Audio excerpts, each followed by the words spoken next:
Marie-Florence Candassamy. Bonjour. D'abord, félicitations pour votre magnifique parcours avec l'équipe de France féminine d'épée et votre médaille que vous portez aujourd'hui d'argent, même si l'or était à votre portée, mais bon.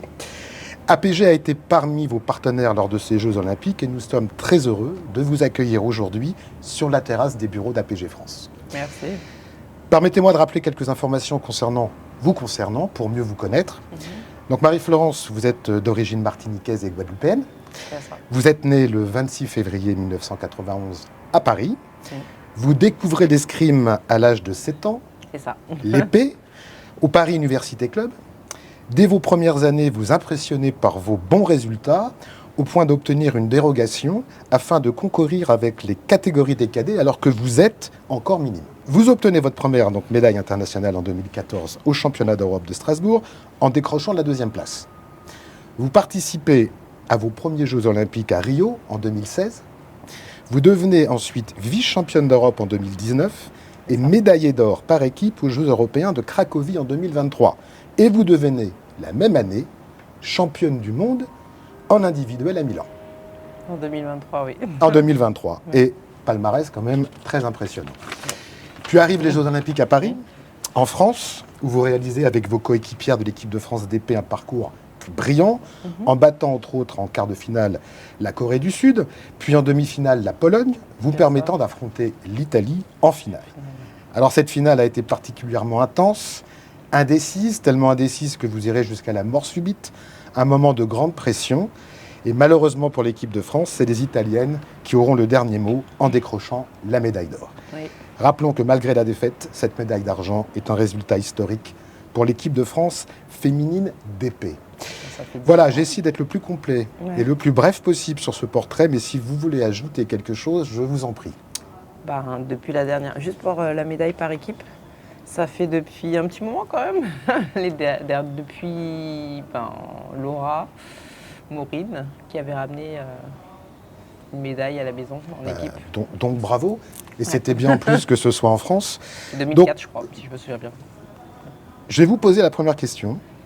Donc, suite au succès de ces Olympiades, parce que j'imagine que ça a été un succès, une réussite que personne n'attendait à ce point, à tous les niveaux, organisation, spectacle, performance des athlètes français. On a été mauvais demande. Voilà, absolument. Et je voulais vous demander, avec le recul, parce que les Jeux Olympiques sont terminés depuis un petit moment, quel est votre état d'esprit aujourd'hui et quelles sont les images et les sensations les plus fortes que vous avez vécues et que vous garderez, j'imagine, en vous pendant très longtemps? Lors de ces JO, déjà la médaille avec les filles, ça fait un moment qu'on l'attend et puis comme j'ai dit, la dernière date d'il y a un bon petit moment quand même. Donc de pouvoir raviver un peu cette flamme et peut-être d'autres pour les prochaines échéances, c'est quelque chose de fort. Quand vous montez sur le podium pour recevoir la médaille d'argent, dans ce cadre insolite et unique qu'était le Grand Palais, à quoi vous pensez? La première pensée que vous avez quand vous êtes sur ce podium et que vous avez atteint un bel objectif? C'est le vide, vraiment. J'ai juste beaucoup d'émotions en même temps, donc c'est un mix de tout. Ma tête, elle est vide, mais mon cœur, il est rempli d'émotions. Genre, c'est juste profiter du moment avec les filles sur ce podium et avec le grand public qui a pu énormément apporter. Avec la famille et tout qui a aussi contribué à tout ça, donc je les remercie énormément. APG a été un de vos partenaires. Oui. Je voudrais qu'on aborde justement la question au sujet des sponsors, des supports, des partenaires. C'est difficile quand on est épéiste au sein de l'équipe de France d'escrime de trouver des partenaires, des sponsors. Alors quand on est escrimeur, c'est difficile. C'est pas un sport qui est très médiatique, malheureusement. Ça commence à l'être de plus en plus. Il y a des personnalités chez nous qui font que l'escrime est de plus en plus revendiqué, mis en avant. On a certains qui sont ambassadeurs chez Louis Vuitton et qui représentent bien du coup notre sport, mais il reste encore des facettes du fait qu'il y a des athlètes qui sont aussi en précarité. Je sais que pour ma personne, si je dois donner un exemple, je suis obligée de donner un peu le mien. J'ai galéré un peu pour trouver des partenariats et je remercie la personne qui a pu me mettre en contact avec vous justement. Et sur des fédérations plus mineures, c'est compliqué de trouver vraiment les financements? C'est un peu compliqué dans le sens où les partenariats, même pour la Fédé, avoir des partenariats qui puissent aider les athlètes, c'est compliqué. Et aussi peut-être mettre notre sport un peu plus en avant. Ça commence à se faire de plus en plus, mais on va dire que ça monte doucement, sûrement, mais doucement. L'activité d'APG, donc un de vos partenaires, consiste principalement à entretenir des relations commerciales avec les compagnies aériennes du monde entier. Donc je voulais vous poser une question, on sort un peu de l'escrime. Quel est votre rapport avec l'avion? C'est facile ou c'est compliqué de prendre l'avion pour vous? Ouais, c'est facile et c'est compliqué. Facile dans le sens où ça nous permet de pouvoir faire pas mal de pays et enfin aller à certaines compétitions qui ne se trouvent pas forcément en France, donc il faut prendre l'avion. Compliqué dans le sens où c'est des heures et des heures de vol, mais bon, je me dis c'est des trajets directs, donc ça va. Et aussi, ça permet de vraiment voir d'autres cultures en dehors du sport. Vous êtes quel type de voyageuse? La montagne ou la mer? Ah, mer. La mer. Mer. Je tombe tout le temps malade, donc c'est mer. D'accord. Et quel a été pour vous votre plus beau voyage? Là, récemment. Récemment, c'était où? Le Japon. Au Japon. Ouais, je suis partie toute seule. C'était mon premier voyage solo. Toute seule? Ouais, toute seule. Vous avez pas traité de folle, mais c'est pas grave. Et pourquoi le Japon? Vous aviez envie d'aller au Japon? Depuis que je suis petite. D'accord. Ouais, ma mère pensait que c'était une blague, mais je lui ai vraiment dit que j'ai pris mes billets d'avion et que j'étais partie. D'accord, d'accord. Voilà. Donc vous avez accompli votre rêve. J'ai accompli mon rêve à moitié, parce que je vais y retourner. Qu'est-ce qu'on peut vous souhaiter pour les jours, les semaines et les mois à venir? Beaucoup de repos, de bonnes choses, comme moi je vous en souhaite, du coup. Juste ça. Et une dernière question, parce que je crois que tout le reste de l'équipe d'APG France sont très impatients de vous rencontrer.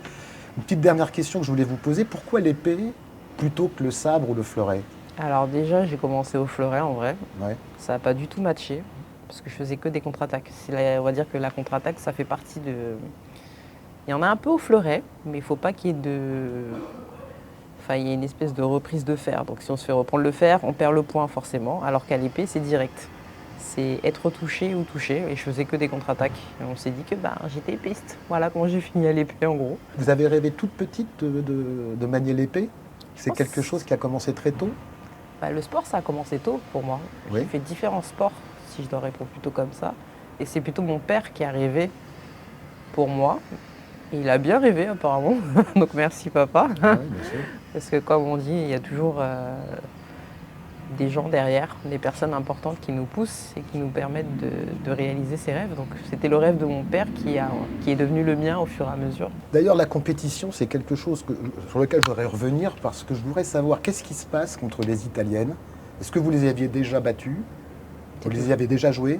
On avait déjà tiré contre ces filles. D'accord. Ouais. Et qu'est-ce qui a manqué? Parce que ça se joue à... C'est comme les pénaltys au foot, quoi.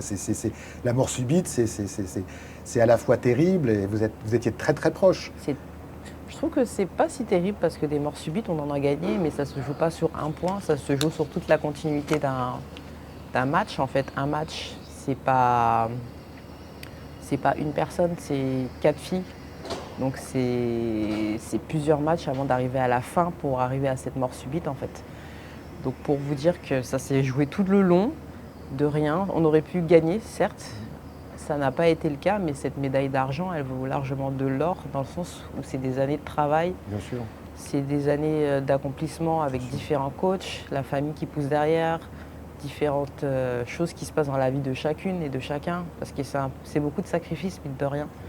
Il n'y a pas beaucoup de gens qui se rendent compte, mais c'est comme un sacrifice pour le travail, j'ai envie de dire. On sacrifie beaucoup. C'est comme si vous rentriez un peu dans les ordres?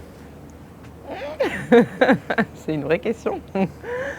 Oui, on va dire ça. Vous avez des recours spirituels, sophrologie, méditation, des choses comme ça, qui peuvent vous permettre parfois de vous apaiser, d'intérioriser toute cette pression? Je ne suis pas quelqu'un qui stresse énormément. Non. Non, c'est plus les gens qui vont stresser, se coller à moi. Voilà, comme si j'étais une éponge pour absorber leur truc. Mais j'essaie de ne pas passer mon stress aux gens, donc du coup, je travaille sur moi.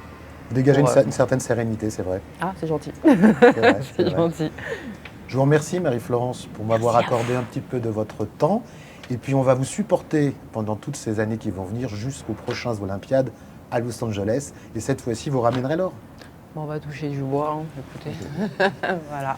Merci beaucoup. Merci à vous.